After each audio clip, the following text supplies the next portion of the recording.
Alatin finnar.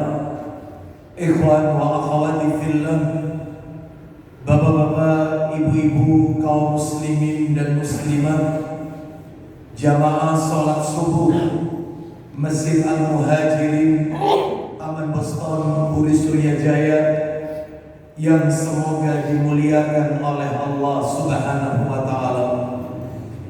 Tidak ada kata yang patut kita ucapkan di pagi hari ini selain rasa syukur kita kepada Allah Subhanahu wa ta'ala atas segala karunia nikmat yang telah Allah berikan kepada kita.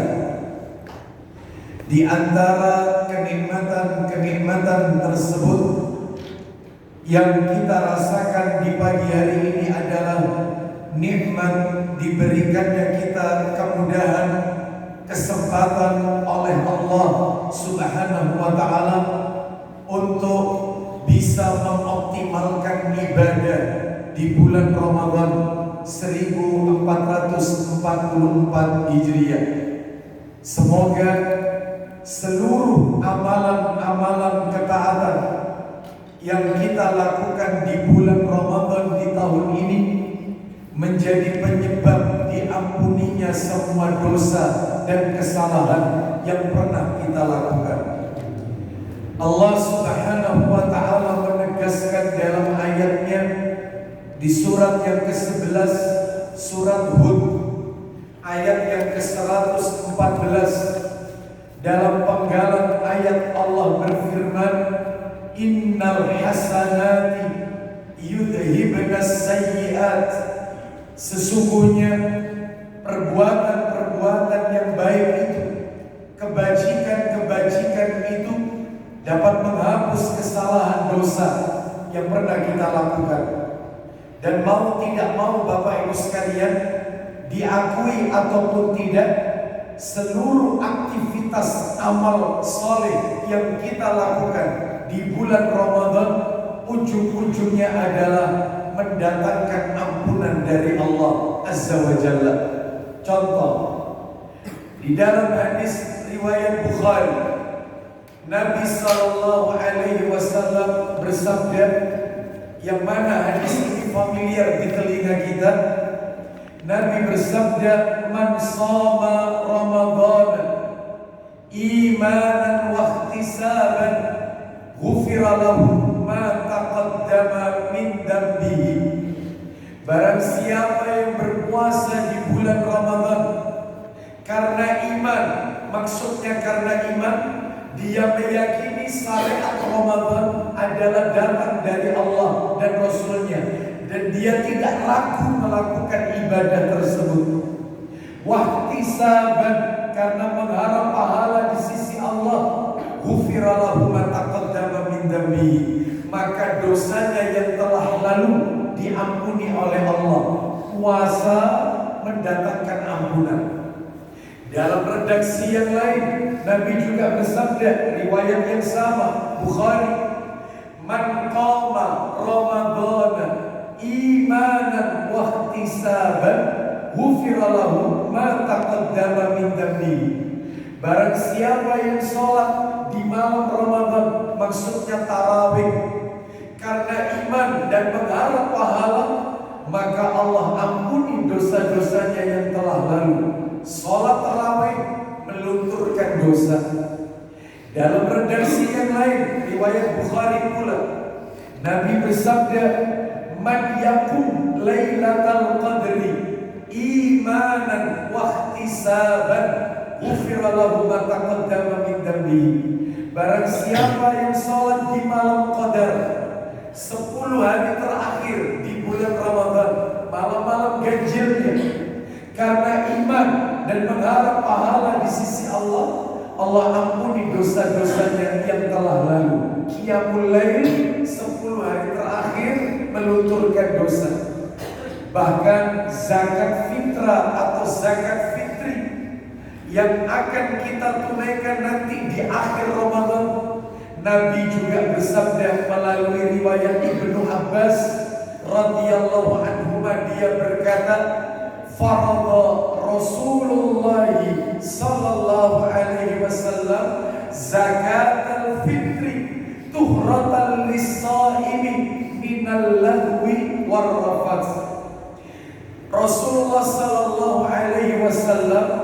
mewajibkan zakat fitri, zakat fitrah untuk orang yang berpuasa. Tujuannya tuhratan lisaimi, mensucikan, membersihkan orang-orang yang berpuasa dari apa?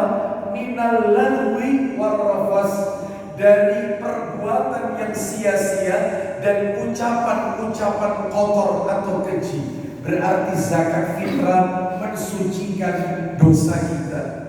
Semua aktivitas di bulan Ramadan adalah ujung-ujungnya membawa ampunan dari Allah Azza wa Jalla. Makanya tepat kalau Ramadan diberi julukan Syahrul Maghfirah, bulan ampunan. Mudah-mudahan Allah Subhanahu wa taala mengampuni dosa-dosa kita. Bapak Ibu kaum muslimin dan muslimah rahimani wa rahimakumullah.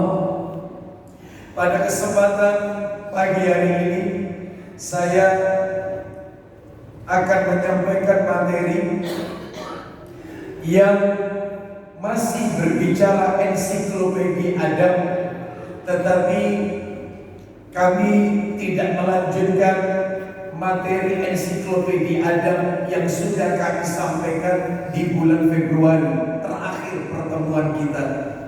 Karena di bulan Maret, 11 Maret kita juga bertemu, tetapi pembahasannya adalah tarhib Ramadan, persiapan menjelang Ramadan waktu itu.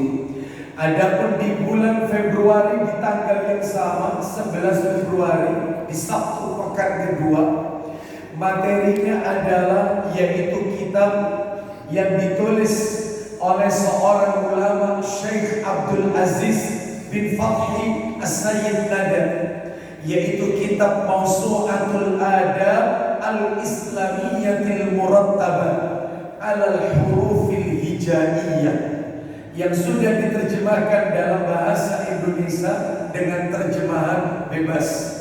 Ensiklopedia Adab Islam menurut Al-Quran dan As-Sunnah. Jadi pembahasan di dalam kitabnya disesuaikan dengan huruf hijaiyah, dan kita masih berada pada bab yang pertama, huruf alif, yaitu pasalnya pasal kedua tentang adab al-ukhwah fillah. Karena penulisan ukhwah dimulai dari huruf alif. Adab ukhwah fillah, adab persaudaraan karena Allah. Baik, Bapak Ibu sekalian, materi ini insya Allah akan kami lanjutkan ba'da Ramadan. Maka pagi hari ini saya tetap menyampaikan ensiklopedia adab dalam pembahasan yang lain.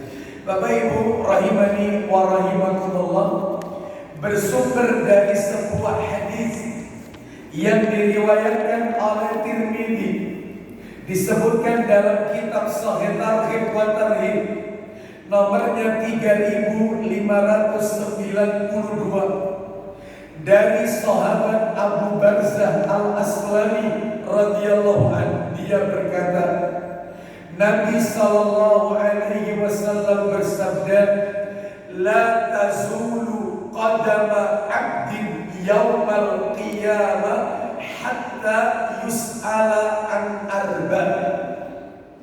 Kata Nabi sallallahu alaihi wasallam, tidak akan bergeser kaki seorang hamba, tidak akan berpindah kaki seorang hamba kelak di hari kiamat hingga dia berhasil menjawab 4 pertanyaan Allah nanti di hari kiamat. Manusia tidak akan bisa bergerak maju ke depan, mundur ke belakang, bergeser ke kanan atau ke kiri saat berada di padang mahsyar. Di saat matahari diletakkan di atas kepala, yang kata Nabi jaraknya dengan kepala kita yaitu 1 mil, kata Nabi, sehingga banyak orang yang tenggelam karena keringatnya sendiri. Maka saat itulah manusia tidak akan pernah bisa bergerak kecuali dia lolos menjawab 4 pertanyaan dari Allah Azza wa Jalla. 4 hal yang akan diaudit oleh Allah kelak di hari kiamat.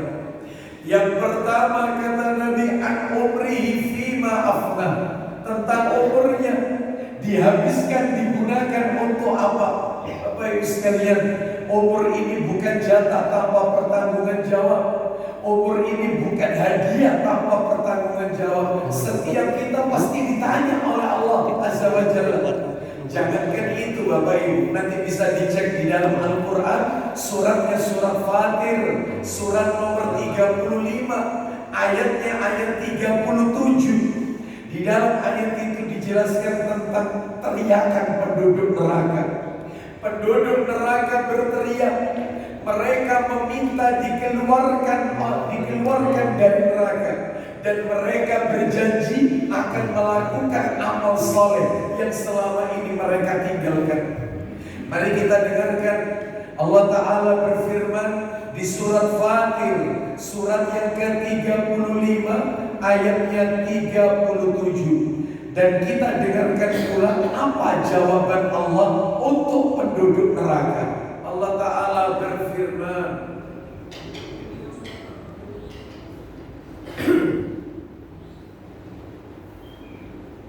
وهم يصطرخون فيها ربنا أخرجنا نعمل صالحا غير الذي كنا نعمل أولم نعمركم ما يتذكر فيه من تذكر وجاءكم النذير فذوقوا فما للظالمين من نصير. Penduduk neraka berteriak, "Ya Rabb kami, keluarkan kami dari neraka. Niscaya kami akan mengerjakan kebajikan yang berlainan dengan apa yang telah kami kerjakan dahulu." Terlambat, nasi sudah menjadi bubur. Apa kata Allah jawaban untuk penduduk neraka? Awalam nu'ammirkum ma yatadakkaru fihi man tadakkar. Bukankah kami telah memanjangkan umur? Berarti Allah mengingatkan umur untuk penduduk neraka. Oleh karena itu, seakan-akan Allah bertanya kepada penduduk neraka, "Aku berikan kalian umur 60, 70, bahkan sampai 80 tahun. Untuk apa umur itu?" Jadi yang pertama yang diaudit umur. Yang kedua, an ilmihi fima fa'ala. Tentang ilmunya, digunakan untuk apa ilmu itu? Itu ditanya. Selama ini sering taklim, itu akan ditanya ilmu itu diamalkan atau tidak. Yang ketiga, nah ini Bapak Ibu yang agak berat, yang dan menjadi bahasan kita pagi hari ini. Yang ketiga, an malihi min aina iktasabahu wa fima anfaqahu. Tentang hartanya, dia peroleh dari mana harta itu, dan dia infakkan, dia belanjakan kemana, dari mananya dan kemananya, ditanya oleh Allah. Makanya orang itu semakin banyak harta, semakin ribet pertanyaan akhirat. Karena yang ditanya dua. Orang kalau dikasih umur panjang, cuma satu pertanyaannya, umurmu kau gunakan untuk apa? Orang ditanya, diberikan ilmu banyak, pertanyaan akhirat cuma satu, ilmumu kau gunakan untuk apa? Termasuk pertanyaan yang gampang di akhirat, anjismihi fima ablah, tentang tubuhnya, capeknya, letihnya, penatnya. Gak mungkin orang gak pernah capek. Maka itu ditanya oleh Allah, capeknya untuk apa? Untuk di jalan Allah atau selain jalan Allah? Itu pun pertanyaannya satu, khusus harta. Khusus harta. Pertanyaannya dua, dari mana kau peroleh dan kau belanjakan kemana? Maka Bapak Ibu sekalian, izinkan saya pagi hari ini supaya nanti di hari kiamat kita tidak tersiksa dengan pertanyaan terkait harta. Maka saya akan tunjukkan 11 sedekah yang paling utama. Jadi ada 11 poin, 11 sedekah, 11 bentuk sedekah yang paling terbaik dari yang baik. Supaya yaitu harta yang kita miliki itu bermanfaat untuk kita nanti di hari kiamat kelak. Dan kita tidak tersiksa dengan pertanyaan-pertanyaan di akhirat kelak terkait dengan harta. 11 bentuk sedekah terbaik, terutama, ya, daripada yang utama, daripada yang baik. Bapak Ibu sekalian, rahimani wa rahimakumullah. Ternyata di dalam Al-Quran Dan hadis-hadis Nabi sudah memberikan petunjuk kepada kita bagaimana itu sedekah yang terbaik itu. Harta kita harus kita kemanakan agar kita selamat dari pertanyaan tentang harta di hari kiamat. Ada 11. Yang pertama, sedekah sirriyah. Yang pertama, sedekah sirriyah. Apa itu sedekah sirriyah? Sedekah yang dilakukan secara sembunyi-sembunyi. Sedekah ini Bapak Ibu, sirriyah ini lebih utama dan lebih baik ketimbang sedekah yang tidak sirriyah. Kenapa? Karena sedekah sirriyah itu lebih selamat daripada riya dan lebih ikhlas. Nah, mana dalilnya kalau sedekah sembunyi-sembunyi itu yaitu lebih utama? Dalilnya dalam Al-Quran Bapak Ibu. Allah sebutkan di dalam Al-Quran surat Al-Baqarah. Surat Al-Baqarah ayatnya 271. Kita dengarkan.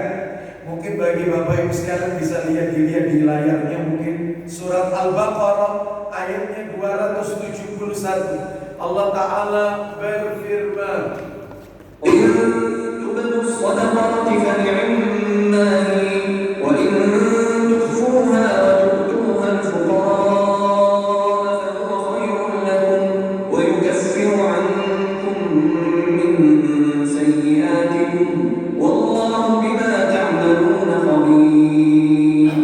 Ya Bapak Ibu sekalian, Allah Ta'ala berfirman, Al-Baqarah 271, jika kamu menampakkan sedekah-sedekahmu, maka itu baik, sekedar baik. Dan jika kamu menyembunyikannya dan memberikannya kepada orang-orang fakir, maka itu lebih baik bagimu. Berarti sedekah sirriyah itu lebih baik daripada yang tidak sirriyah. Ya, Bapak Ibu sekalian, rahimani wa rahimakumullah. Mungkin Bapak Ibu pernah mendengar hadis tentang 7 golongan manusia yang dinaungi oleh Allah nanti di hari kiamat. Tidak ada naungan kecuali naungan Allah. 7 tipe manusia yang mereka tidak akan kepanasan di hari kiamat. Saya yakin Bapak Ibu pernah mendengar hadis ini. Dan tahukah Bapak Ibu siapa mereka? Salah satu dari 7 kelompok itu adalah mereka yang tangan kanannya bersedekah sedangkan tangan kirinya tidak mengetahui. Berarti sirriyah, Bapak Ibu. Coba dibantu dibuka, yaitu Sahih Targhib wa Tarhib. Bisa nggak ditampilkan di layar kitab Sahih Targhib wa Tarhib? Nomornya cantik, mudah diingat. Nomor hadisnya 888, jilid 2 berarti. Sahih Targhib wa Tarhib nomor 888. Ya, silakan bisa dibantu dibacakan terjemahannya. Baik. 888. Ya, dari mana itu? Silakan. Nah itu, sudah ketemu itu ya. Silakan Mas Dev. Dari Muawiyah bin Haidah radhiyallahu anhu dari Nabi sallallahu alaihi wasallam, beliau bersabda, apa isi sabdanya? sesungguhnya sedekah dengan sembunyi-sembunyi, sedekah yang dilakukan secara sembunyi-sembunyi. Bagaimana ini? Memadamkan murka Rabb yang maha suci lagi maha tinggi. Akan memadamkan murkanya Allah, Rabb yang maha suci lagi maha tinggi. Ini menunjukkan kepada kita keutamaan sedekah sirriyah. Jadi sedekah yang terbaik yang pertama sedekah sirriyah. Yang kedua Bapak Ibu sekalian, nah ini yang bikin kita merinding. Yang kedua adalah sedekah yang terbaik, yaitu sedekah dalam keadaan masih sehat. Masih sehat. Sedekah yang lebih utama adalah sedekah dalam keadaan kita masih sehat, daripada berwasiat ketika sudah menjelang ajal atau ketika sakit parah yang sulit diharapkan kesembuhannya. Mumpung masih sehat dan masih menginginkan kekayaan dan takut miskin, itu kalau dia keluarkan hartanya itu paling besar ganjarannya Bapak Ibu sekalian. Jadi dia khawatir kalau harta yang dia sedekahkan akan mengurangi hartanya, maka dia nggak peduli, justru dipentokin sekali. Bapak Ibu sekalian, mohon maaf, Nabi ini orang yang paling dermawan. Makanya katanya Ibnu Abbas radhiyallahu anhu, karena Rasulullah sallallahu alaihi wasallam ajwadan nas wa kana ajwada ma yakunu fi Ramadan. Rasul ini adalah orang yang paling dermawan dan akan lebih dermawan lagi kalau di bulan Ramadan. Bapak Ibu tahu kedermawanannya Rasul seperti apa? Rasul pernah mensodakohkan yaitu 2 lembah kambing kepada 1 orang. Lembah bukan lapangan, bukan lembah. Ini kambing memenuhi 2 lembah. Semuanya ini bukan ratusan nilainya, bukan ribuan, lebih ratusan ribu. Hanya disodakohkan 1 orang. Dan 1 orang itu pemimpin kabilah. Lalu dia mengatakan Muhammad orang dermawan, seluruhnya masuk Islam. Nabi mensodakohkan itu semua. Jadi kita kalau mau bersodakoh, ya persenelannya jangan persenelan 4 lah. Sekalian aja, apalagi Ramadan, sekalian aja persenelan 5. Melokin sekali, jangan takut miskin. Mumpung masih sehat, giliran sakit baru wasiat. Hartaku itu untuk si fulan. Gak pakai wasiat, maka harta itu jadi warisan. Bapak Ibu sekalian, mana dalilnya? Dalil disebutkan di dalam hadis. Kita tolong bisa dibuka Sahih Bukhari. Sahih Bukhari-nya nomor 729, Bukhari 729. Saya bacakan sambil dicarikan. Dari sahabat Abu Hurairah radhiyallahu anhu, 729 ya.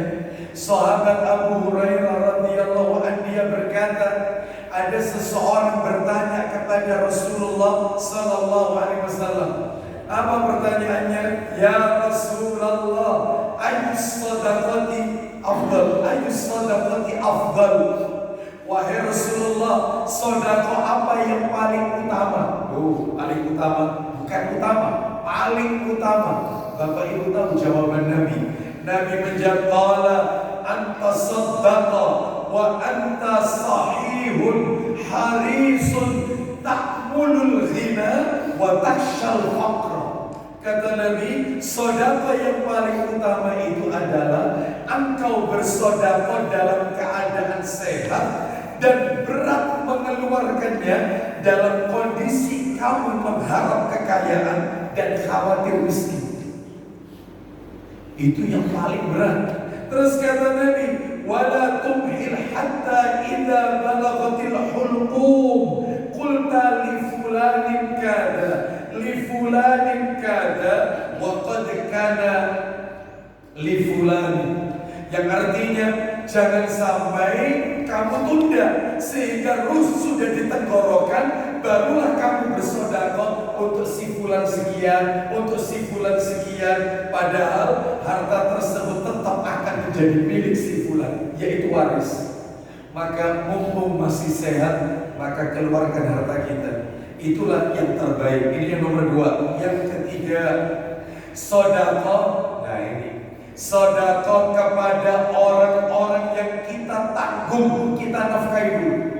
Jadi sebelum sedekah itu kita keluarkan untuk membantu masjid, untuk membangun yaitu pondok pesantren, madrasah yang dikelola sesuai sunnah.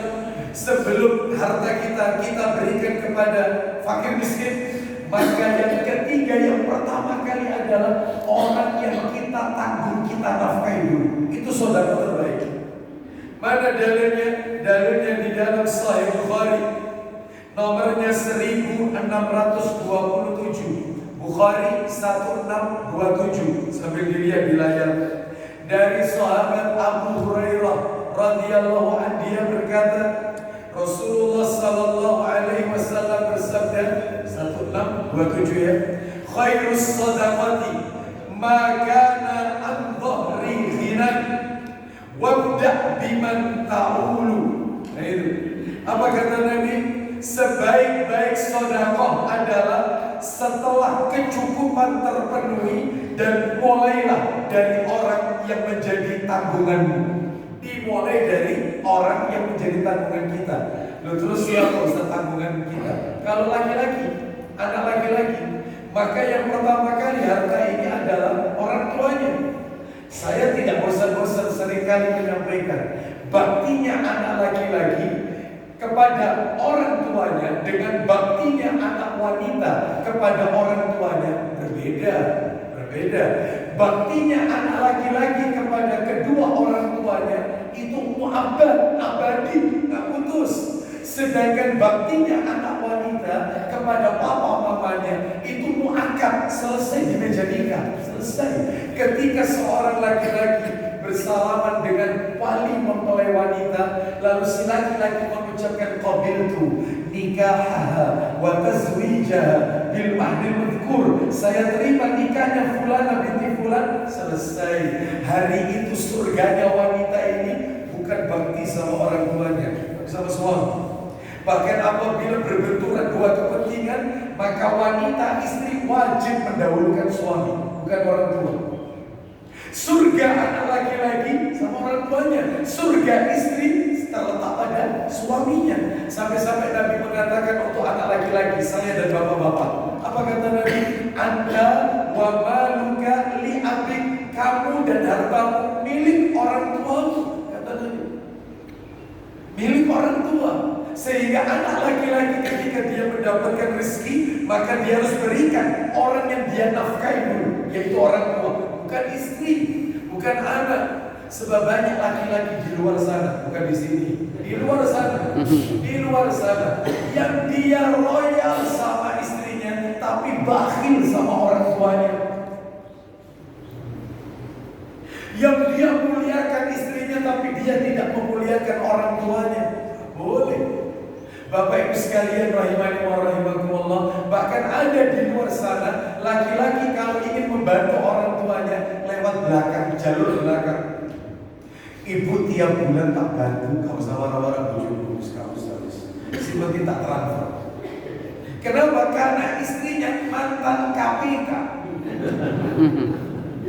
istrinya seorang audit. Kok bisa kau takut sama istrimu untuk bantu orang tuamu? Karena anak laki-laki itu baktinya mu'abbad abadi untuk orang tuanya. Orang tuanya itu bilang sama anaknya, nak konek duit-duit, nak ibuku merokno. Apa alasannya? Banyak. Ini kebijakan Saudi, ini saya pandemi dia, tapi istrinya, bang, nanti liburan Singapura, bang. Ayo. Bang, nanti jalan-jalan, ayo. Ambil baju di kudu.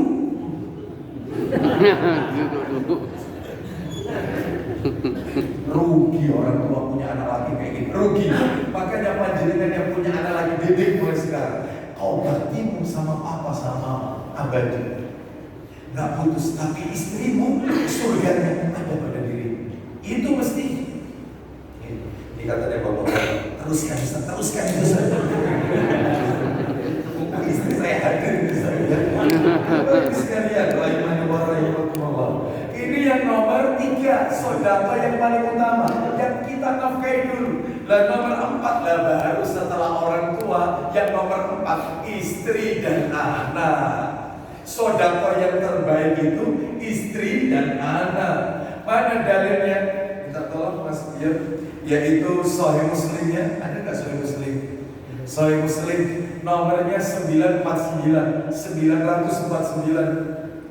Kalau nomor aslinya 995. Ini kan yang kita bacakan cetakan terjemahan 949. Ketemu? Baik, kita baca ya. Kita dengarkan itu dari sahabat Abu Hurairah radhiyallahu an. Dia berkata, Nabi sallallahu alaihi wasallam bersabda, "Dinarun anfaqtahu fi sabilillah wa dinarun anfaqtahu fi raqabah wa dinarun tasaddaqta bihi 'ala miskin wa dinarun anfaqtahu 'ala ahlika." Uang, dinar, harta yang kau berikan untuk di jalan Allah. Uang, dinar, harta yang kau berikan untuk membebaskan budak. Uang, dinar, harta yang kau sedekahkan untuk fakir miskin. Uang, dinar, harta yang kau berikan untuk istri dan anakmu. A'dhamuha ajran alladhi anfaqtahu ala ahlika. Yang paling besar ganjaran di sisi Allah, uang yang kau berikan untuk istri dan anak-anak. Itu setelah orang tua. Oleh karena itu maka masih ada di luar sana lagi. Di luar sana ada di sini. Laki-laki yang kalau sama teman-temannya royal, tapi sama istrinya bakhil.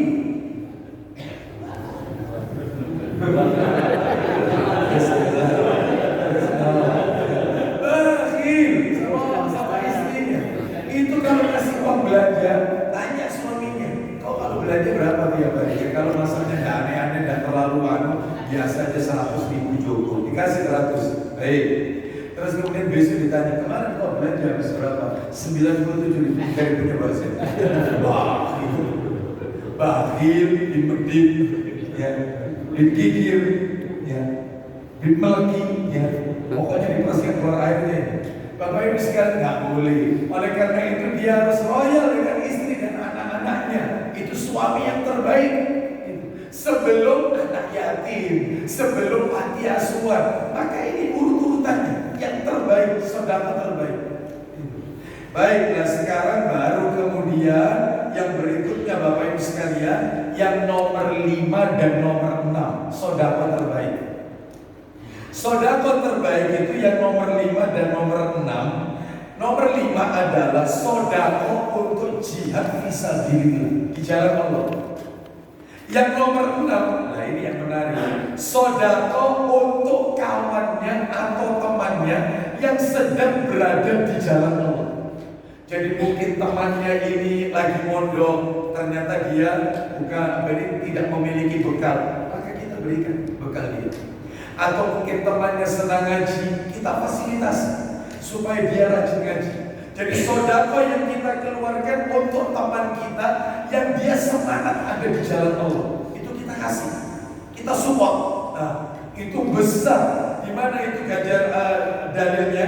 Dalilnya di dalam riwayat Muslim, sama Mas Dian, mundur sedikit dari yang tadi. Sahih Muslim nomornya 948. Kalau tadi kan 949.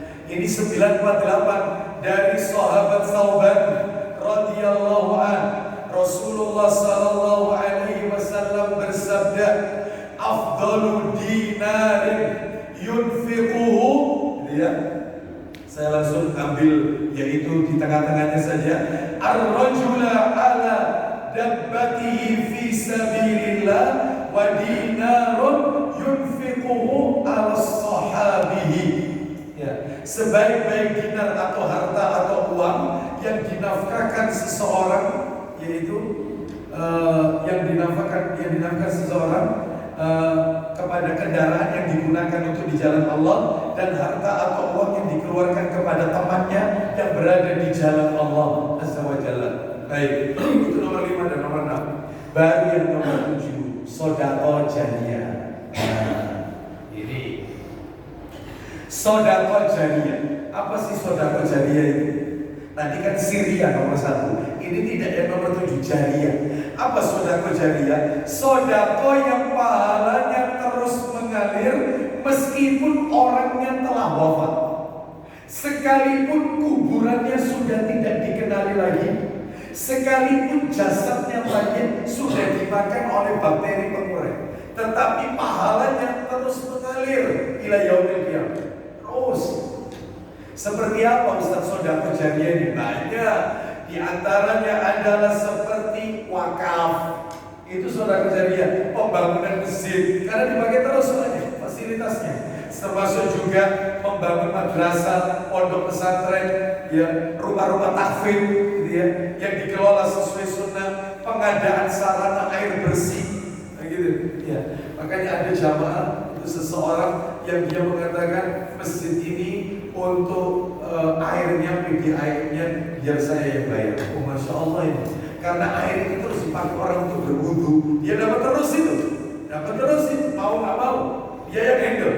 Saya nggak listriknya, saya airnya saja. Baik, yang satunya saya listriknya. Karena masjid itu selalu dipakai kegiatan-kegiatan taklim, sholat 5 waktu, dan itu semua butuh listrik. Wah, itu ganjarannya nggak akan putus sampai yaumul akhir.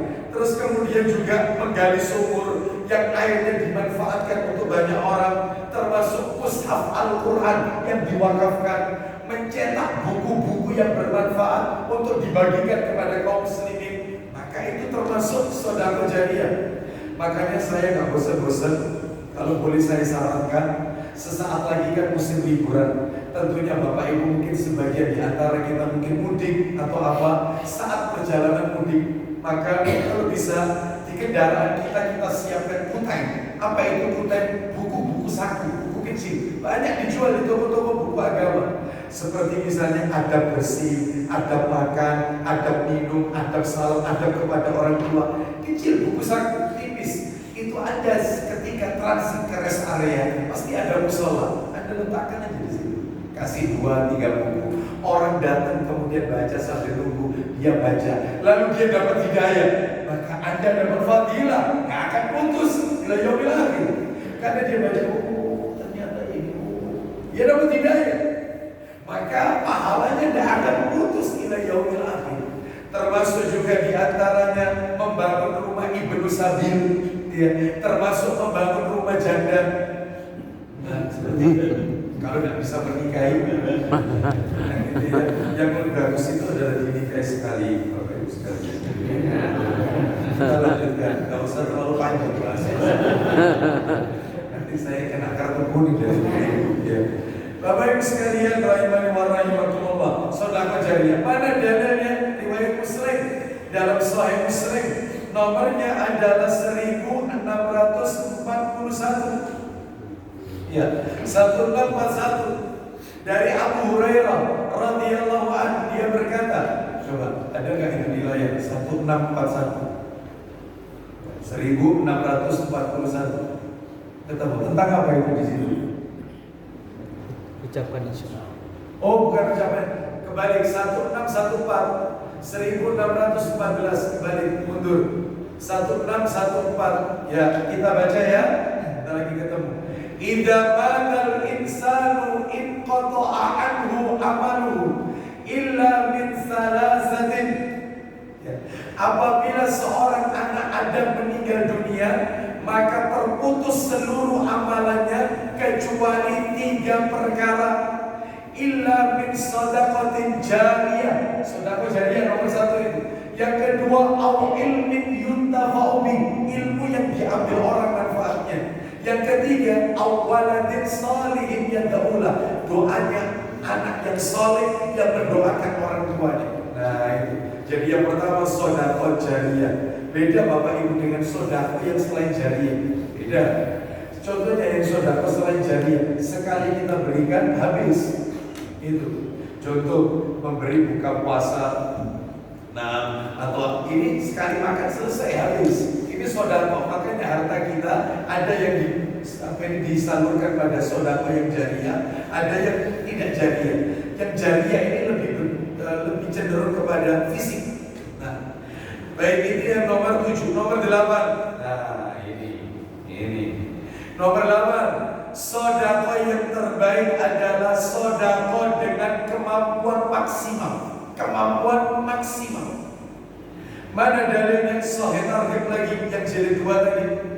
Nomornya 882. Saya bacakan. Dari sahabat Abu Hurairah radhiyallahu anhu, dia berkata, "Ya Rasulullah," 882. Betul. "Ya Rasulullah, ayyus shadaqati afdal?" Wahai Rasulullah, sedekah apa yang paling utama? Qala, Nabi menjawab, juhdul mukilli, yaitu sedekah dari hasil usaha keras orang yang pas-pasan. Dia itu dapat rezeki pas-pasan. Pak, maaf, kalau orang kaya sedekah aja. Ini ada orang miskin, pendapatannya pas-pasan, itu semua diberikan di jalan Allah. Oh, itu paling utama ini. Itu paling utama. Kemampuan maksimal sudah. Ya, ini nomor 8. Sekarang yang nomor 9. Sesaat lagi kita akhiri sampai 11 ya. 9. Sedekah tadi kan kalau kita urut, orang tua sudah, istri sudah. Dan sekarang baru yang nomor 9, sedekah kepada karib kerabat. Makanya Bapak Ibu, kalau kita ingin bersedekah, dilihat dulu dari jalur ayah kita. Siapa yang tidak mampu, yang fakir, yang miskin? Siapa dari keluarga ibu saya yang tidak mampu. Itu dulu, sebelum kemudian uang ini, harta ini kita salurkan kepada mereka orang-orang miskin yang tidak ada hubungan keluarga diutamakan. Mana dalilnya? Karena pahalanya besar. Dalilnya Mas dibantu Sahih Targhib 892, Sahih Targhib buat Targhib 892. Bisa dilihat itu nanti di layar. Dari sahabat Salman bin Amir, itu ketemu. Dari sahabat Salman bin Amir radhiyallahu anhu, Nabi sallallahu alaihi wasallam bersabda, as-sadaqatu 'alal miskini shadaqatun wa 'alal qaribi shadaqatani, shadaqatun wasilatun. Lihat terjemahannya. Sedekah kepada orang miskin pahalanya 1. Sedangkan sedekah kepada karib kerabat pahalanya 2. Pahala sedekah dan pahala silaturahim.